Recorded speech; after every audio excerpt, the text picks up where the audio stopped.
If dating apps are not working for you and bars and clubs are off the question, and you want to try finding your player 2 through hobbies, here are 3 challenges that you might be facing and how to overcome them. Hi, I'm Alex. I'm a dating anxiety coach for nerds. Choosing the right place can be very challenging. Sometimes you show up and it's all full of people who already have a partner, or it's the wrong gender, or it's the wrong age, or you just don't fit in. Something that I use every time that I go to a new place is trying to find out as much information as I can before going there. Many communities will post group photos. Sometimes they will have a list of attendees.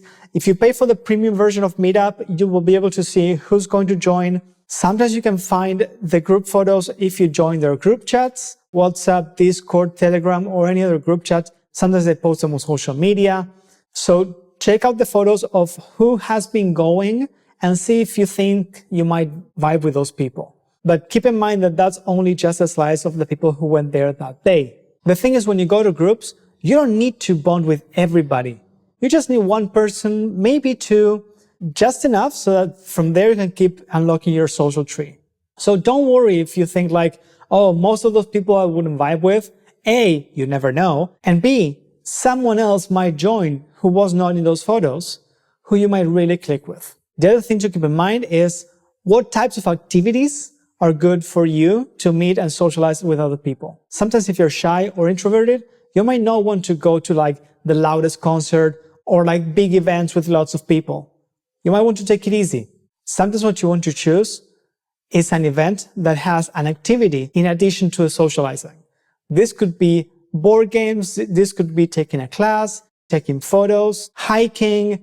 It doesn't really matter, but if there's an activity separate from the socializing, so the focus is not talking, then if your social battery runs out and you want to just chill for a bit, you can just focus on what you're doing. So let's say that you go on a tour to take photos. You can go chat with some people, and then if you feel a bit drained or if you don't want to talk to anybody, you can just go take some photos by yourself, join the group, keep taking photos, and you don't have to be constantly talking. So if you think you might have a hard time with those groups that only go to socialize, try some events where you can actually do something else that doesn't require you to focus all the time on talking.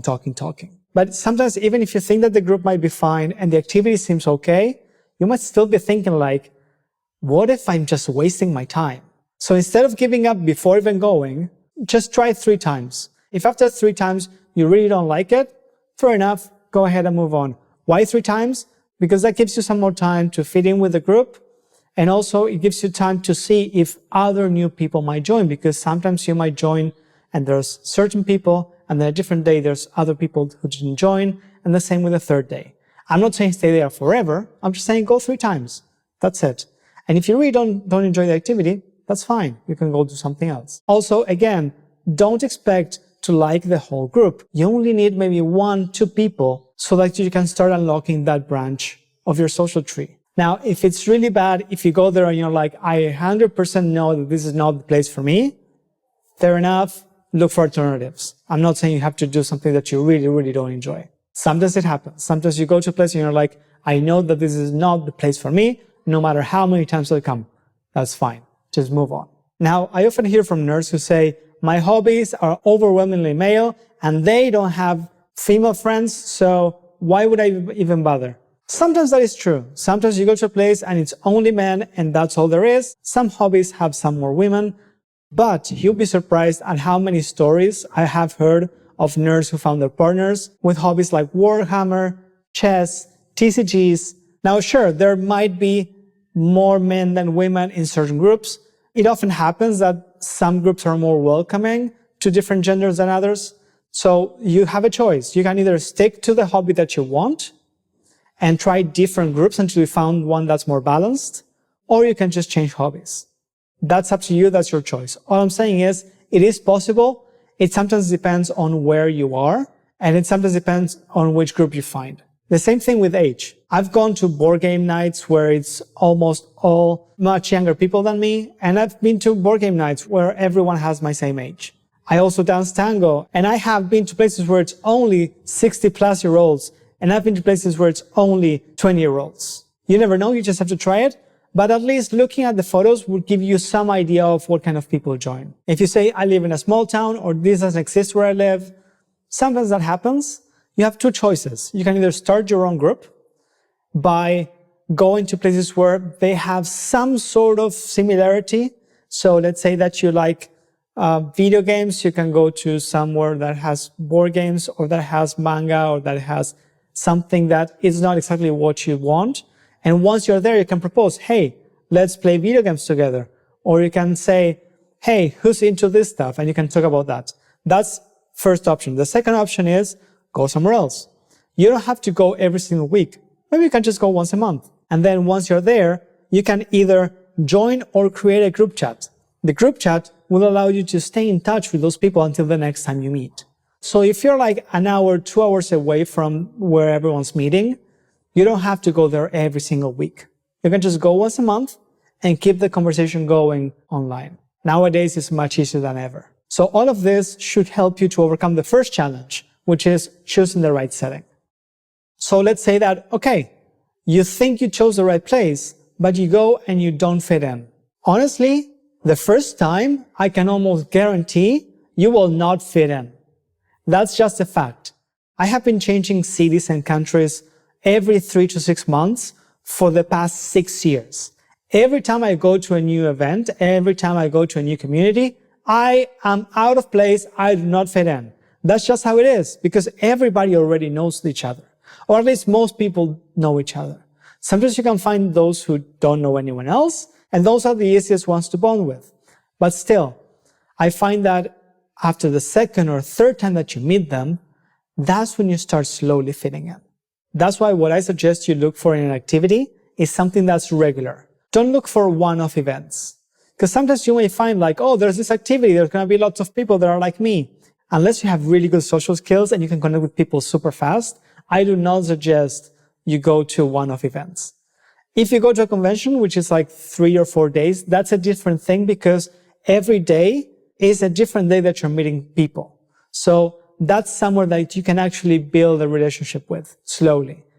Although it still helps if you see them more often than that. But it's still good for the first connection. What I suggest you do is find activities that are regular activities. This could be weekly or this could be monthly. It doesn't really matter. The point is the same group of people should be meeting regularly. But sometimes after a while, you still feel like you don't fit in. It happens. So at what point do you decide this is not for me? Okay, the first question is, do you enjoy the activity? Do you enjoy what you're doing? If you don't enjoy what you're doing and you're not finding any friends or any people that you click with, then maybe it's not the right place for you. And don't think about this as you not being able to fit in there. Think about this as, are these the people that I want in my life? Do I want them to be part of my life? Not the other way around. It's not, would I be able to fit in? It's, do I want them in my life? And the same thing goes with dating. Do you want this person to be part of your life? Regardless of whether they want you to be part of their life, do you want them to be part of your life? That's the question you should be asking. So if you go to a meeting and you're like, these people I do not want anywhere near me, that means that that's not a branch of your social tree that you want to unlock. That's not a part of your character build. For example, if you're building a character as a barbarian, you don't care about unlocking spells. So if you think that those people don't fit into your character build, don't worry. Just move on. So I hope this all helps you with the second challenge, which is fitting in. So now let's say that you found a place where you're meeting people regularly, but you haven't met your player 2 yet. How do you deal with the disappointment of socializing every week, every month, maybe more than once a week?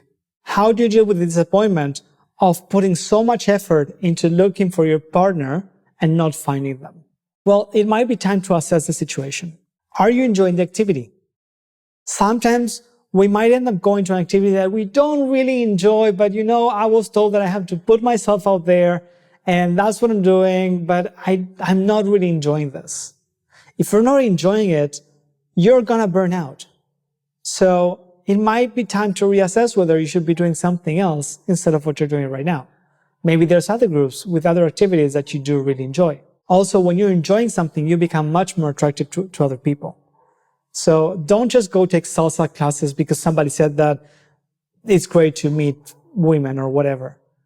If you don't like salsa, if you don't like dancing, don't do it. The other question is it the right demographic for you? Is it the right age range? Is it the right gender demographic?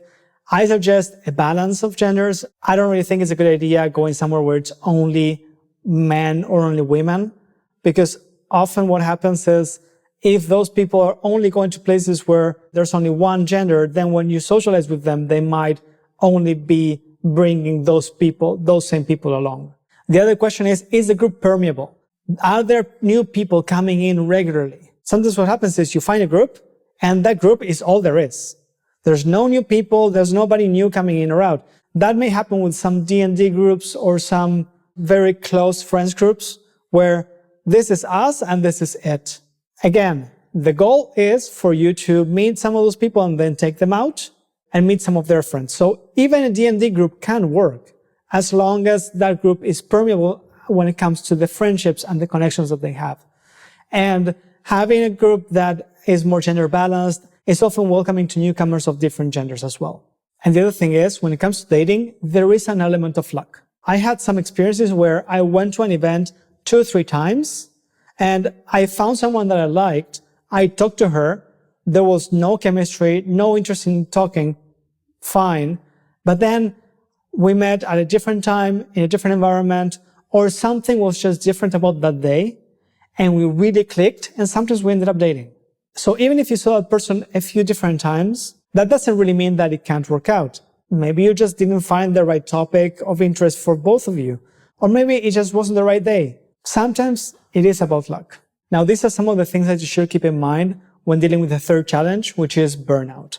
And sometimes if you're feeling very frustrated and really burnt out, just take a break. Don't give up. It's not game over, but you can take a break. It's okay. So say, I'm going to take a break for a few weeks and I'm going to find somewhere else. I want to take a break from this group and then I'm going to come back. It's fine. And lastly, if it's been a while and you're like, I'm doing everything you're saying and I'm still getting no results. If you want help trying to figure out what's wrong, if you need to gain some skills, maybe that's conversation skills, maybe that's confidence, whatever it is, I'm here to help you. I have a 3-month program where we will go through all the challenges that you're facing. We will gamify it and you will gain the skills that you need by gaining XP in a fun way. So if you think this might be right for you, join the discovery call. The link is in the description and I hope to talk to you soon.